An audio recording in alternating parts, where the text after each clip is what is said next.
මේ එකක්වත් අපිට ඕන විදිහට වෙන්නේ නැහැ. බුදුරු කොහොමද පැහැදිලි කරන්නේ? අචින්තිතම්පි භවති චින්තිතම්පි විනස්සති. මේ ලෝකේ කවදාවත් හිතන දේ වෙන්නේ නැහැ.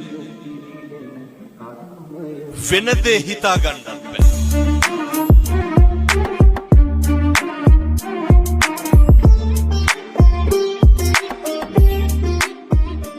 කවුද? මේ ඉන්නවා රාම. මේ ඉන්නේ. ඔයාලා කතා කරන්න. අර කතා කරන්නේ මේ ඉන්නවා. කතා කරලා ළඟට වෙලා කතා කරලා ඉන්නවා. මචං ඈ කවුද? මම ගාතුමේ මට බාවුද? ඔව්. සතුටුයි උඹලා ජීවිතේ මම තේරෙන්නේ නැහැ. ඉතලයි එන්නේ. ඈ ඉතලයි එන්නේ තේරෙන්නේ නැහැ. මම කලින් රබ්බිය එනවා. ඒක කීයක් තේරෙන්නේ නැහැ.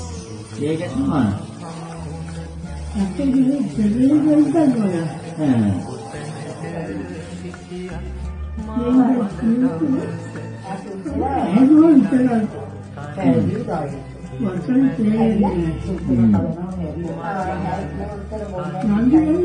ඉන්න මේ නම් කතා කරේ